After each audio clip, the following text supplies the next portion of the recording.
carta de Paulo aos Coríntios, capítulo 6. Esta mensagem é continuidade da nossa série de exposições da primeira carta de Paulo aos Coríntios. Nós faremos a leitura, os irmãos vão acompanhar, do capítulo do verso 1 ao verso 11. Primeira carta de Paulo aos Coríntios, capítulo 6. Diz assim a palavra do nosso Deus: aventura-se algum de vós, tendo questão contra outro, a submetê-lo a juízo perante os injustos e não perante os santos? Ou não sabeis que os santos hão de julgar o mundo? Ora, se o mundo deverá ser julgado por vós, sois acaso indignos de julgar as coisas mínimas? Não sabeis que havemos de julgar os próprios anjos, quanto mais as coisas desta vida? Entretanto, vós, quando tendes a julgar negócios terrenos, constituís um tribunal daqueles que não têm nenhuma aceitação na igreja. Para vergonha vos-lo digo, não há porventura nem ao menos um sábio entre vós que possa julgar no meio da irmandade? Mas irá um irmão a juízo contra o outro irmão, e isto perante incrédulos. O só existir entre vós demandas já é completa derrota para vós outros. Por que não sofreis antes a injustiça? Por que não sofreis antes o dano? Mas vós mesmos fazeis a injustiça e fazeis o dano, e isto aos próprios irmãos. Ou não sabeis que os injustos não herdarão o reino de Deus? Não vos enganeis, nem impuros, nem idólatras, nem adúlteros, nem efeminados, nem sodomitas, nem ladrões, nem avarentos, nem bêbados, nem maldizentes, nem roubadores herdarão o reino de Deus. Tais fostes alguns de vós, mas vós vos lavastes, mas vós fostes santificados, mas fostes justificados em o nome do Senhor Jesus Cristo e no Espírito do nosso Deus. Senhor nosso Deus, te louvamos por tua palavra e te rogamos que ela promova nos nossos corações edificação, em nome de Jesus. Amém. Meus irmãos, Paulo tinha uma grande preocupação e um grande zelo pelo evangelho, pelo qual ele lutou para que fosse levado aos corações dos coríntios. E agora o apóstolo estava preocupado com a difamação desse evangelho, o fato de o evangelho se tornar motivo de chacota até mesmo entre os ímpios. E essa preocupação fez com que o apóstolo Paulo tratasse de mais um assunto complicado na igreja de Corinto por meio desta carta. Como nós bem sabemos, ele ficou sabendo pelos da casa de Cloe que havia divisão entre os irmãos. Porém, nós não sabemos se todas as informações que chegaram ao apóstolo Paulo foram através daquela visita dos da casa de Cloe. Talvez a coisa tenha se espalhado e chegado até os ouvidos de Paulo, porque algumas questões da igreja estavam saindo do âmbito eclesiástico das quatro paredes e estavam avançando, chegando até mesmo a tribunais de ímpios. O apóstolo Paulo então fica muito chateado com isso, muito triste com isso e muito preocupado com o zelo pelo evangelho, o zelo do evangelho que a igreja estava esquecendo.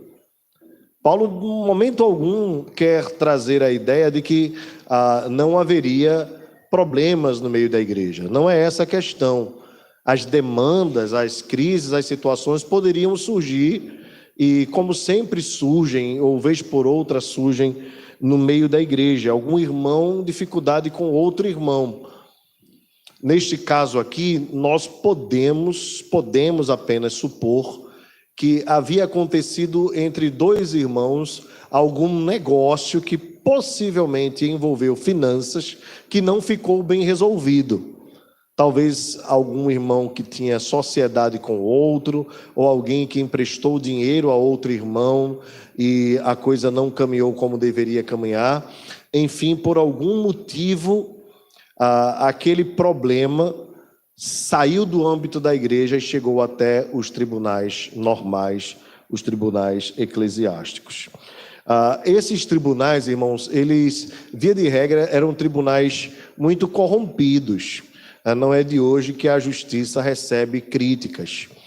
E havia naquele período os tribunais romanos, os tribunais gregos, e esses tribunais ímpios, eles eram muito chegados ao suborno, uma prática muito comum e que infelizmente até hoje também continua acontecendo. E o apóstolo Paulo tinha uma preocupação enorme, porque os problemas da igreja estavam sendo tratados não internamente, mas estava saindo para que esses ímpios pudessem julgar causas entre irmãos.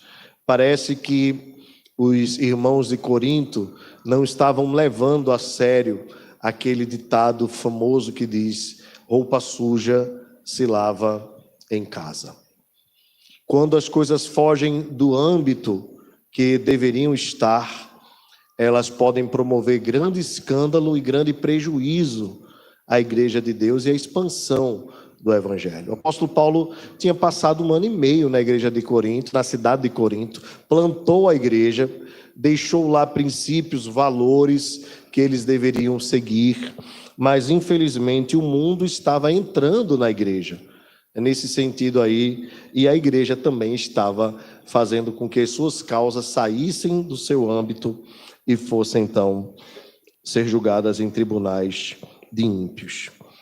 Paulo, então, se surpreende com isso e, chateado, escreve a respeito do assunto, e sendo muito duro, muito pesado, muito incisivo, mas, ao mesmo tempo, muito objetivo. Não está havendo entre vocês sabedoria. Vocês estão esquecendo a sabedoria de Deus e estão colocando coisas preciosas na mão de quem não tem nenhum zelo. Pelo contrário, era comum que, se algo subisse para um tribunal assim, o evangelho, a igreja se tornasse motivo até mesmo de chacota entre os ímpios. Você imagina então um zelo que você tem pelo testemunho do Senhor, pela igreja, e alguém chega para você e diz assim: olha, tu é daquela igreja? Pois lá naquela igreja está acontecendo isso, isso e aquilo. Automaticamente bate uma vergonha, não é? Um constrangimento, uma tristeza. E era isso que estava acontecendo. E no meio do tribunal, no meio do juízo, do juizado, o apóstolo Paulo então chama a atenção sobre esse assunto. Veja os termos que ele usa. Permaneça com sua Bíblia aberta para nós acompanharmos a exposição verso a verso. Diz assim: aventura-se algum de vós. Veja o termo que Paulo usa. É claro aqui que esse é um termo pejorativo, né? Irônico. Paulo, na verdade, quer dizer: como é que vocês têm coragem?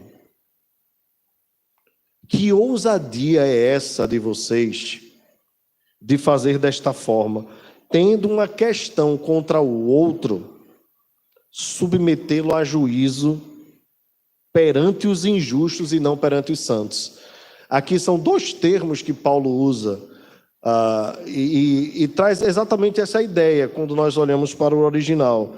A ideia de injusto aqui são os ímpios, e os santos aqui são os crentes. Em outras palavras, Paulo diz: existem questões que não devem sair do âmbito da igreja. A orientação aqui certamente se aplicava, em primeiro lugar, em Mateus 18. Se teu irmão pecar contra ti, vai arguí-lo entre ti e ele só. Se ele te ouvir, ganhaste teu irmão.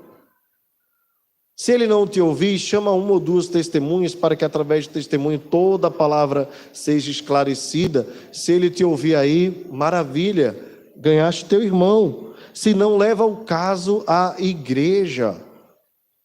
Neste caso, a representação da igreja, que é o conselho, um grupo menor. Se não, considera-o como gentil publicano, é isso que a igreja pode fazer. Mas nesse caso aqui, a coisa já havia extrapolado.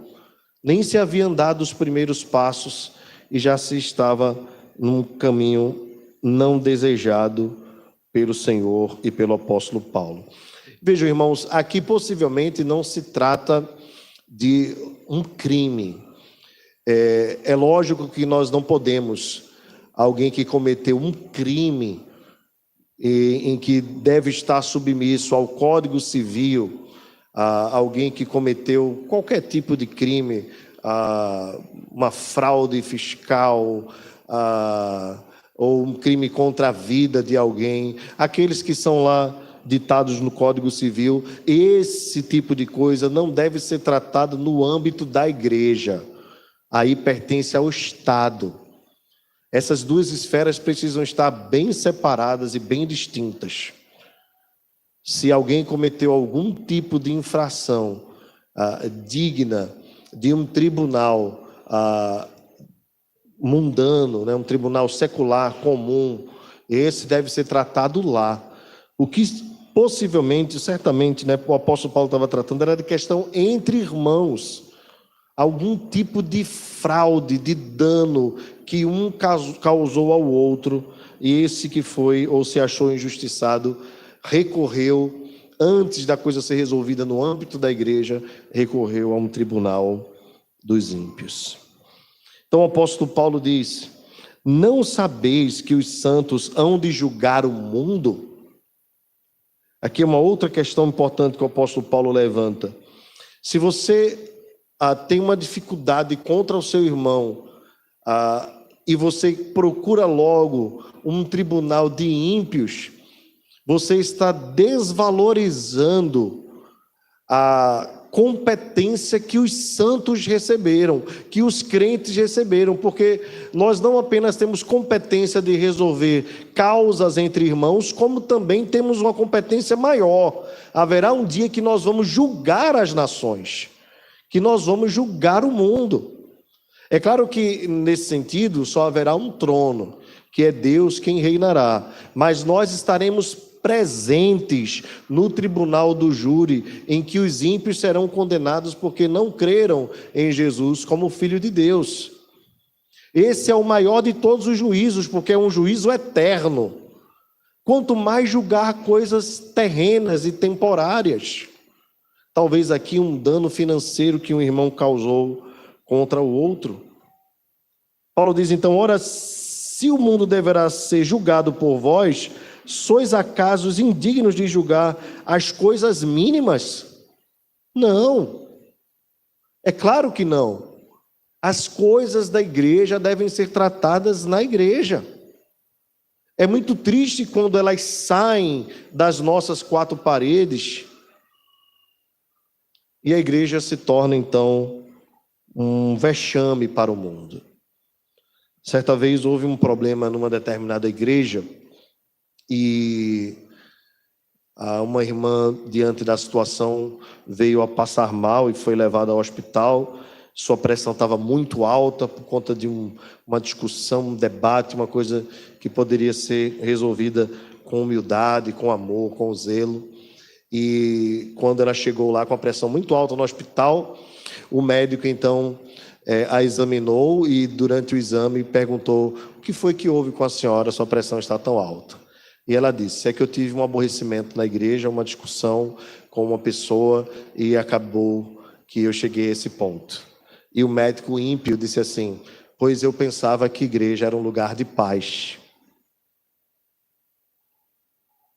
Você veja como o testemunho da igreja pode ser facilmente manchado por falta de sabedoria.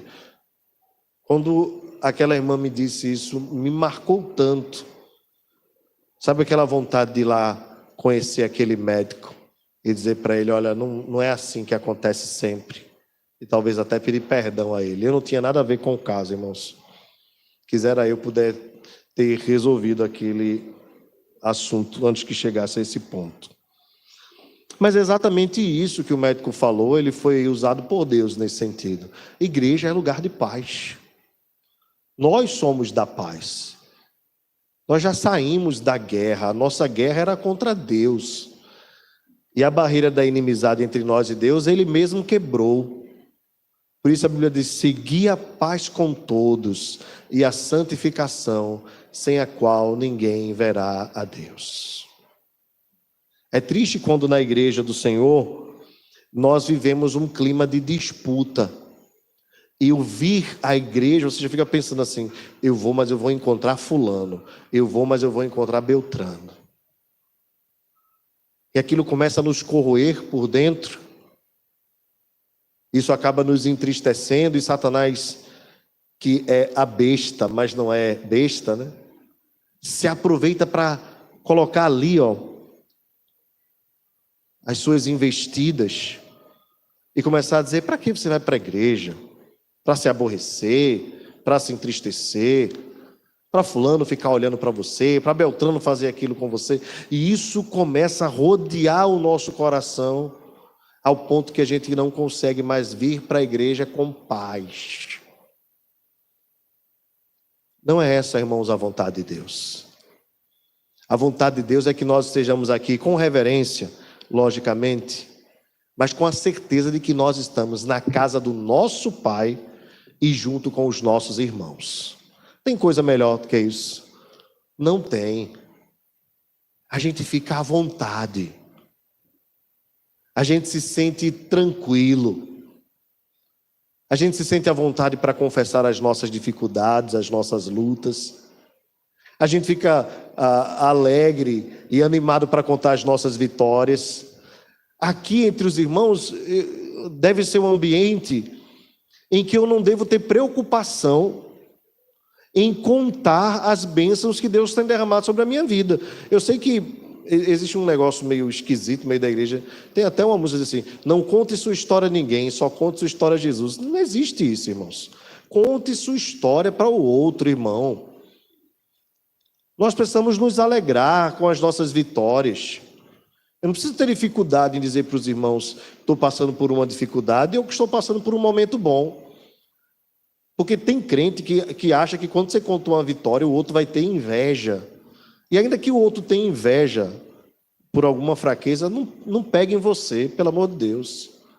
Então conte as bênçãos mesmo. Porque quando a gente compartilha as nossas vitórias, as nossas bênçãos, a gente coloca esperança no coração do nosso irmão. A gente se alegra com ele. Mas eu também não vou confessar minhas fraquezas, porque a partir de agora todo mundo vai ficar olhando para mim. Meu irmão, só vai ficar olhando para você diferente quem se acha muito bom. Porque a sua fraqueza pode não ser a minha fraqueza, mas a minha fraqueza é outra, que pode ser a sua força. E quem de nós aqui é forte o suficiente para poder caminhar sozinho? Particularmente, irmãos, eu tenho compartilhado minha vida com vocês, e as primeiras pessoas com quem eu compartilho as minhas vitórias e as minhas lutas são os meus irmãos. Eu tenho minha família, o núcleo menor, eu, Catiana e Giovana, né? Tenho minha mãe, meu irmão e outros familiares. Mas a minha alegria maior é compartilhar as minhas bênçãos com os irmãos e as minhas lutas com os irmãos. Não tenho nenhuma dificuldade. Algumas coisas os irmãos descobriram aqui até antes da minha própria família. Eu tenho a convicção no meu coração, entendo os irmãos que ainda estão nesse processo de entendimento, mas eu entendo que vocês são a minha família eterna. Vocês são a minha família eterna. Alguns dos meus parentes, infelizmente, não vão estar comigo na eternidade, pelo menos por enquanto. Mas eu e você vamos estar juntos na eternidade. Então nós somos a família, não é do sangue físico, é do sangue de Jesus que nos purifica de todo pecado. Nós somos verdadeiramente filhos de Abraão. Então eu não tenho que ter dificuldade com o meu irmão, com a minha irmã. Eu não tenho que ter dificuldade com alguém que tem dado frutos, testemunho de que é um crente em Cristo Jesus, aqui é o lugar da gente compartilhar a vida mesmo. Por isso a gente tem dito para os irmãos assim: irmãos, se alguém está passando alguma dificuldade, compartilha a dificuldade.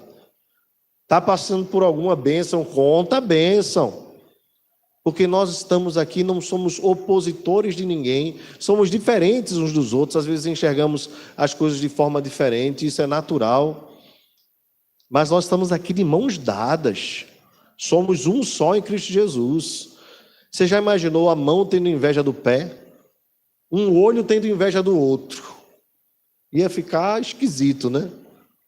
Mas nós estamos aqui caminhando juntos. Agora, podem surgir entre nós dificuldades? Podem. Tanto que na igreja de Corinto aconteceu. Veja que o apóstolo Paulo, ainda tratando do assunto, né, do julgamento, Paulo diz assim: não havemos de julgar os próprios anjos, quanto mais as coisas desta vida. Aqui entenda, os anjos que serão julgados são os demônios, ok? Até porque os anjos mesmos, né, os anjos do bem do Senhor, esses não caíram. Mas no verso 4, Paulo diz assim: entretanto vós, quando tendes a julgar negócios terrenos, constituís um tribunal que não tem nenhuma aceitação na igreja. Veja que a repreensão de Paulo é exatamente porque a coisa ia para um tribunal que não tinha os valores, os princípios do evangelho. Qual é o nosso norte aqui na igreja? Quando nós temos uma demanda, uma dificuldade? É o amor. É o amor. E num tribunal humano, é a justiça. No tribunal humano, o juiz vai olhar de forma seca e vai analisar e pronto, acabou-se. Não há o sentimento cristão. Então Paulo diz assim: para a vergonha vos digo, não há porventura nem ao menos um sábio entre vós que possa julgar no meio da irmandade. Observe que aqui agora Paulo traz a repreensão geral, né? Certamente aqui os líderes deveriam receber essa pancada primeiro. Porém, essa orientação do apóstolo Paulo é para toda a igreja. Nós podemos ser mediadores dos conflitos entre os irmãos. Então, se alguém está passando por alguma dificuldade contra o outro irmão e não consegue resolver no âmbito pessoal, melhor procurar um outro irmão mais sábio, mais experiente, isento, que possa tratar do assunto e diluir, eliminar aquela demanda.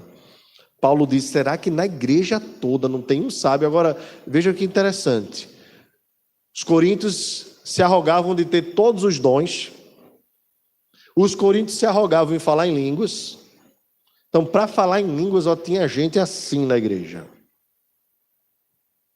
Mas para tratar de um problema entre os irmãos, não tinha nenhum. Veja, essa era a dificuldade que a igreja de Corinto tinha. E aí, quando Paulo vai pegar o dom de línguas e colocar lá embaixo, e a sabedoria e o dom de discernimento lá em cima, um pouco abaixo da profecia, do ensino, o apóstolo Paulo está dizendo: melhor fosse que vocês tivessem sábios para tratar as demandas de vocês, do que 2, 3, 4 irmãos brigando para falar em línguas mais alto que o outro. Não tem um sábio, mas irá um irmão a juízo contra o outro, e isto perante incrédulos. Veja, irmãos, que Paulo é repetitivo, né? E aqui não é nenhum erro de Paulo, qualquer outra coisa. Essa repetição aqui, que se torna até numa leitura de certa forma cansativa, é uma forma de Paulo alertar a igreja sobre a importância de não levar tratativas eclesiásticas para tribunais de ímpios. Eles são incrédulos. Verso 7. O só existir entre vós demanda já é completa derrota. para vós outros. Ou seja, Paulo diz assim: primeiro, isso nem deveria existir entre vocês. Nem deveria existir. Qual a solução que Paulo dá? Paulo diz: por que não sofreis antes a injustiça? Por que não sofreis antes o dano? Em outras palavras, Paulo está dizendo: se um de vocês recuasse, ainda que ficasse no prejuízo, o assunto nem chegaria ao tribunal de ímpio. Bastaria que um se humilhasse. Bastaria que um sofresse o dano. E, meus irmãos, é muito difícil a gente baixar a cabeça quando a gente acha que está certo. Não é verdade? Quando a gente acha que tem razão, aí a gente sustenta ali, ó. Sustenta. Porque a gente não quer ter o nosso orgulho ferido. Somos assim naturalmente. E aí a gente argumenta, a gente usa todos os recursos que a gente puder ter. Mas no final das contas, a única coisa que a gente quer é sair vitorioso. Aí Paulo apresenta um evangelho que é contrário a isso. Paulo diz que o evangelho que ele conhece caminha por uma lógica diferente. Melhor sofrer o dano para não trazer o escândalo. Melhor sofrer o prejuízo para não trazer a vergonha ao nome do Senhor. Toda esta preocupação de Paulo era missiológica.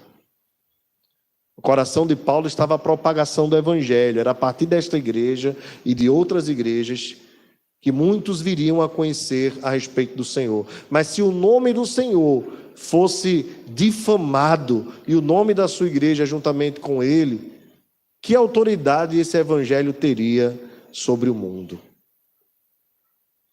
Vejam, meus irmãos, quando Paulo usa esse exemplo, ele está lembrando de algumas coisas, e é claro que a gente não consegue ler a mente de Paulo, mas a própria carta nos apresenta isso, porque anteriormente Paulo havia falado que a respeito dos coríntios, né? Se você puder dar uma olhadinha aqui comigo, no capítulo 5,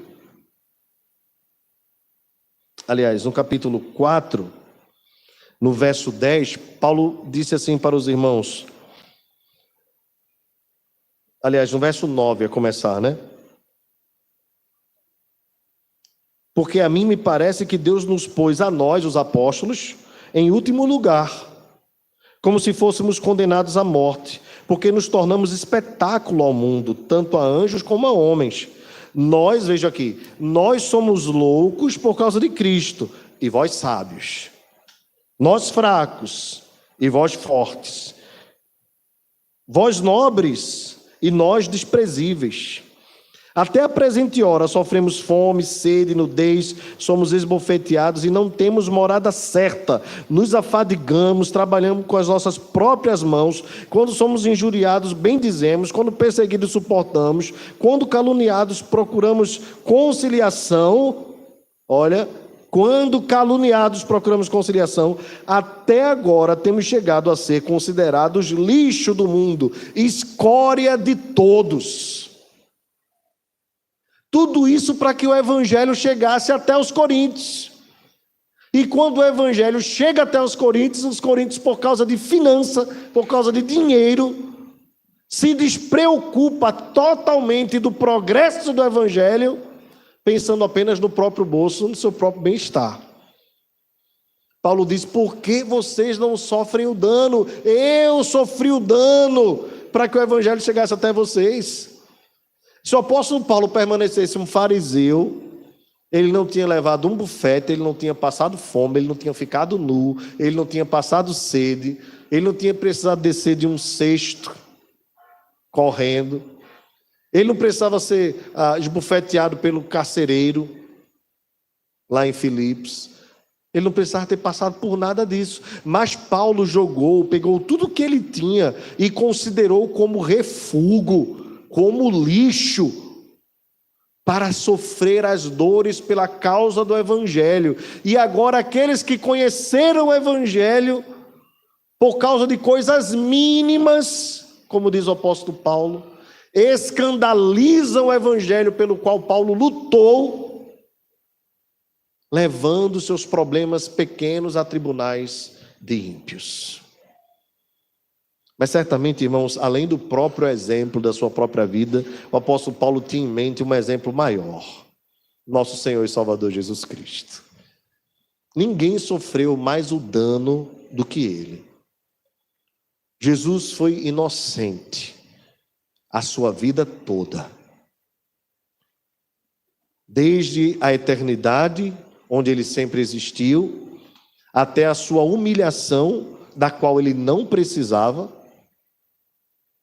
desceu da sua glória, nasceu da mulher, foi amamentado, aprendeu a andar, sofreu as dores e as lutas de ser humano, sendo ele Deus, abriu mão de parte da sua glória, vivendo num vilarejo pequeno e desconhecido. A infância de Jesus, irmãos, ainda no ventre, foi fugindo para não ser morto. Hoje querem aprovar o aborto, né? Mas queriam matar o menino Jesus. Satanás continua usando os seus servos. E a vida de Jesus foi uma vida simples, sendo ele o rei de toda a glória. Mateus capítulo 4 diz que ele foi jejuar e orar 40 dias e 40 noites, sendo ele o próprio Deus, estava em comunhão com Deus. Jesus teve fome, teve sede, teve cansaço. Jesus curou, pregou. Quando nós olhamos assim a vida de Jesus, nós temos vergonha do que nós fazemos com a nossa própria vida. E tudo que ele estava vivenciando naqueles dias não era nada a vergonha que ele haveria ainda de passar um pouco mais na frente. Com um beijo foi traído, vendido por 30 moedas de prata, preso como um corrupto, como um criminoso, foi levado ao matadouro. Como ovelha muda, ele não abriu a boca. Lhe deram a chance, a oportunidade dele se defender. E o que é que Jesus fez? Não abriu a boca. Com uma só palavra ele podia matar todos que estavam ali. Mas ele ficou em silêncio. Quando lhe foi questionada a sua autoridade, ele disse: nenhuma autoridade seria dada a ti, Herodes, se do céu não te fosse dada. Jesus sofreu o dano. E ainda que todo o dano físico nos fosse lembrado nesta noite, nenhum dano maior, senão aquele que ele sofreu na cruz do Calvário, quando ele carregou sobre si os nossos pecados. E pelo fato de estar nos substituindo na cruz, o Pai o abandonou. E ele clamou: Deus meu, por que me abandonaste? Eli, Eli, lama sabachthani. E o silêncio do Pai era a resposta que o Filho já sabia: porque você está carregando os pecados do meu povo. Porque você agora está se tornando maldição. E o Pai é santo. O Pai precisou abandonar o Filho. Quer dano maior do que esse? A comunhão eterna da Santíssima Trindade foi por um momento extinta, para que por meio da morte de Jesus nós recebêssemos vida, para que por meio do seu sofrimento nós recebêssemos alegria, para que por meio da guerra e da batalha que ele travou contra o próprio Pai, nós pudéssemos ter paz com Deus, para que o diabo fosse humilhado, para que o pecado fosse de uma vez por todas cancelado, para que a morte fosse destruída, o Filho de Deus sofreu dano. E agora Paulo pergunta: você acha muito perder alguns reais? Você acha muito perder algumas coisas mínimas? Quando Cristo Jesus perdeu o mais precioso vínculo da comunhão com o Pai, ainda que por um momento, mas perdeu, para que por meio dessa quebra de vínculo, nós pudéssemos ser reconciliados com Deus. Paulo diz então: mas vós mesmos fazeis a injustiça e fazeis o dano, e isto aos próprios irmãos. Aqui Paulo está tanto condenando quem fez a injustiça, como quem fez o dano. Ou não sabeis que os injustos não herdarão o reino de Deus? Aqui Paulo faz um alerta. Vocês estão levando aos tribunais dos injustos? Não esqueçam, eles não herdarão o reino de Deus. E não apenas isto, não se enganem, nem os impuros, nem os idólatras, nem os adúlteros, nem os efeminados, nem os sodomitas, nem ladrões, nem avarentos, nem bêbados, nem maldizentes, nem roubadores herdarão o reino de Deus. E aqui Paulo encerra dizendo: vocês foram alguns destes, mas fostes lavados, vós vos lavastes, né? Mas fostes santificados, mas fostes justificados em nome do Senhor Jesus Cristo e no Espírito do nosso Deus. Meus irmãos, Paulo agora está alertando a igreja, porque no começo do capítulo 5 houve uma tratativa da questão da impureza, da imoralidade. Paulo alerta para vários outros tipos de pecados e deixa muito claro que esses tais não herdarão o reino de Deus.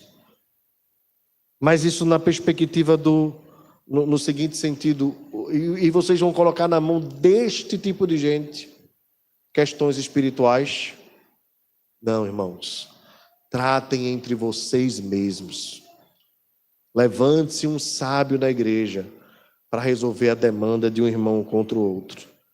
Mas nunca coloquem um ímpio para julgar as coisas dos crentes.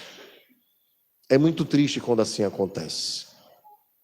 O dano pode se prolongar por grande tempo. O escândalo do nome do Senhor pode trazer grandes manchas. Mas o principal cuidado do apóstolo Paulo era com o progresso do evangelho. Com o seu coração missionário, Paulo tinha preocupação de que essas coisas, porque infelizmente, irmãos, em alguns locais, igrejas são fechadas por conta dessas coisas.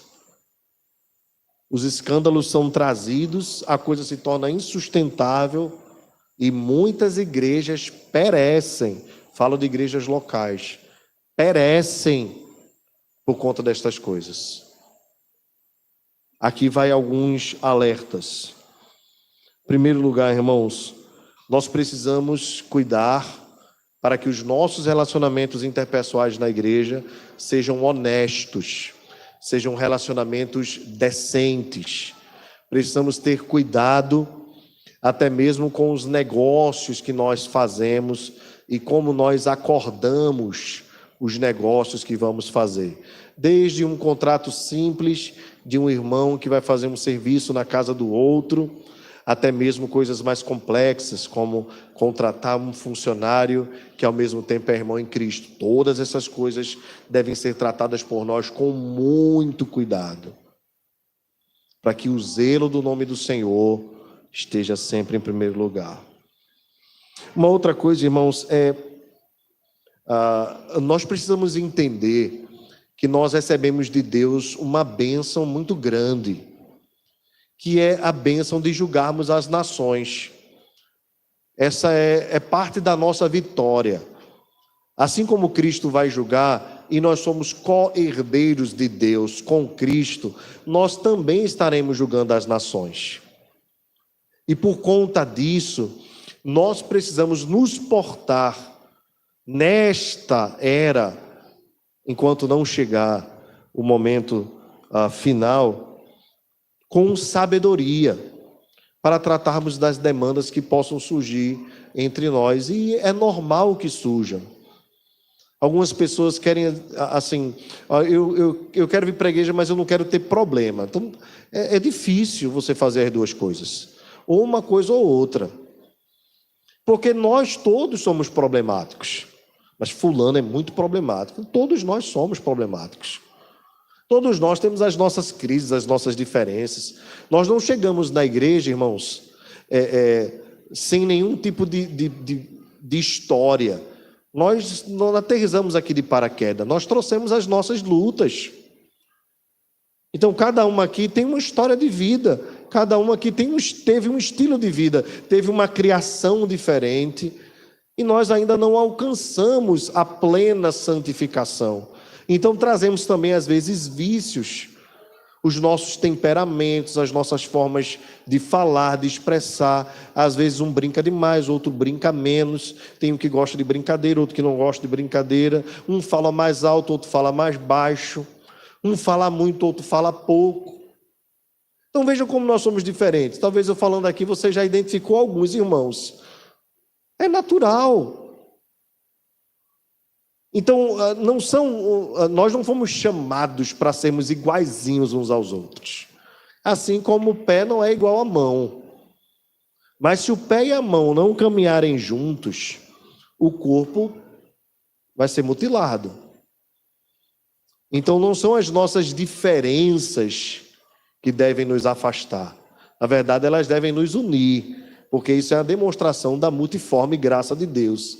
Deus alcançou gente tão diferente como nós somos. E isso é maravilhoso. Agora, ao mesmo tempo, é um grande desafio. Em todas as coisas, irmãos, segue o princípio da palavra de Deus. Vivamos em paz com todos.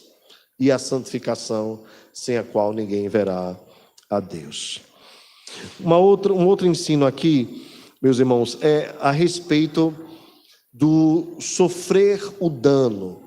Eu queria que você pensasse e refletisse a respeito disso.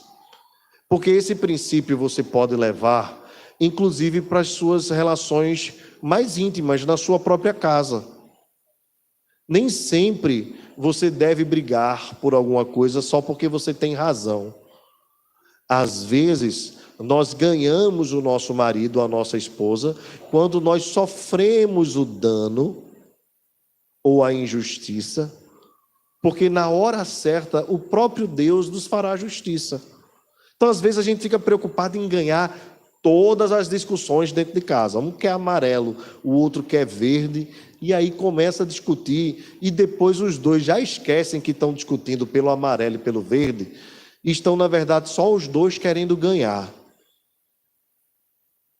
E em algum momento até chega ao ponto de um só querer destruir o outro com argumentações de palavras.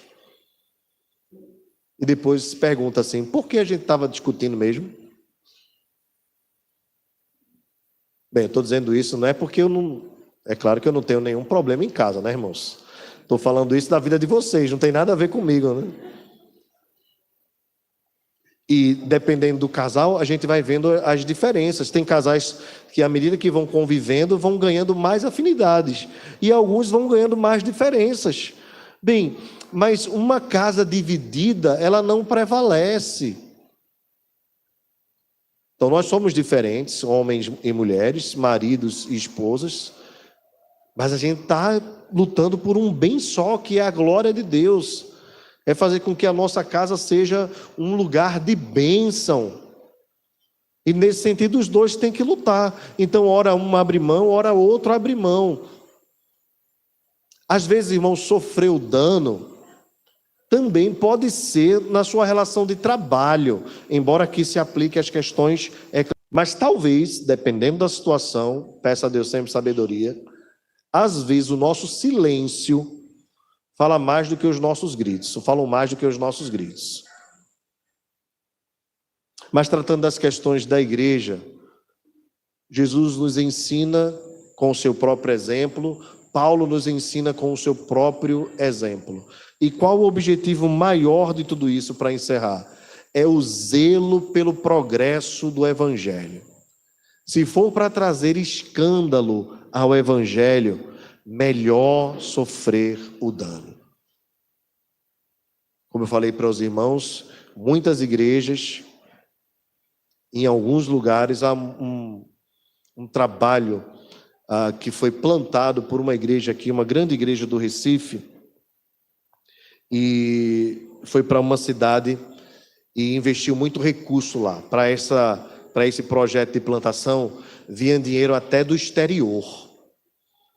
E todo mundo dizia assim, olha, essa cidade, eu não vou dizer cidade, mas essa cidade vai ser a Genebra do sertão. Você já imaginou? Era recurso, irmãos. Muito recurso, muita gente indo lá. Estavam assim, almejando comprar um terreno enorme e fazer daquela igreja assim um portal para que o evangelho fosse pregado no sertão. Por causa de um escândalo, um escandalizador. O trabalho foi fechado. Só foi reaberto depois de 15 anos. Sabe o que os plantadores diziam? Se você plantar o trabalho agora ou tentar replantar de novo, ele vai cair. Porque o nome da igreja ficou manchado naquela cidade. Onde você botasse igreja presbiteriana ia estar manchado. Não ia prosperar. Foi necessário esperar 15 anos para que pudesse começar novamente o trabalho lá. Agora me perguntem, quem vai pagar esse dano? Quem vai pagar essa ofensa? Quantas vidas foram perdidas em 15 anos? Por causa do escândalo. E quando a coisa é levada a um tribunal de ímpio, aí é que o negócio fica mais difícil ainda. Portanto, meus irmãos, zelemos pelo nosso testemunho, porque é o testemunho de Cristo. Zelemos pelo nome da igreja de Cristo, porque isso tem a ver com o progresso do Evangelho. Nós somos chamados para ser santos e não devemos agir como ímpios. E os ímpios jamais entenderão as coisas espirituais. Por isso, as coisas espirituais se discernem espiritualmente e são tratadas espiritualmente pela igreja.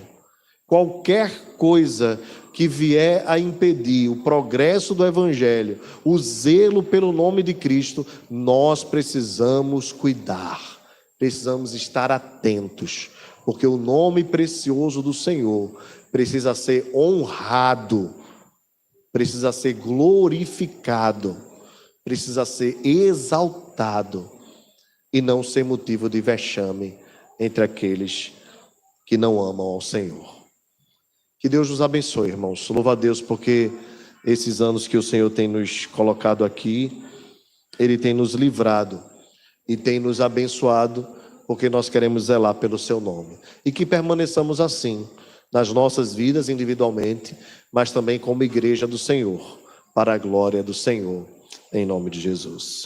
Vamos pedir ao Senhor a sua bênção. Que a graça do Senhor Jesus, o amor de Deus, o Pai, a comunhão, o poder e a consolação do Espírito Santo seja sobre nós e conosco permaneça agora e para todos sempre. Oremos, irmãos.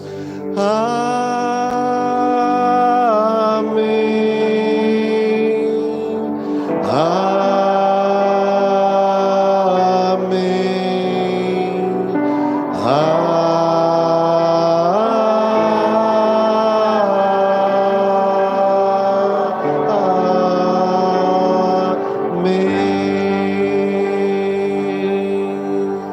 Amém. Que Deus os abençoe. Podem sentar, irmãos.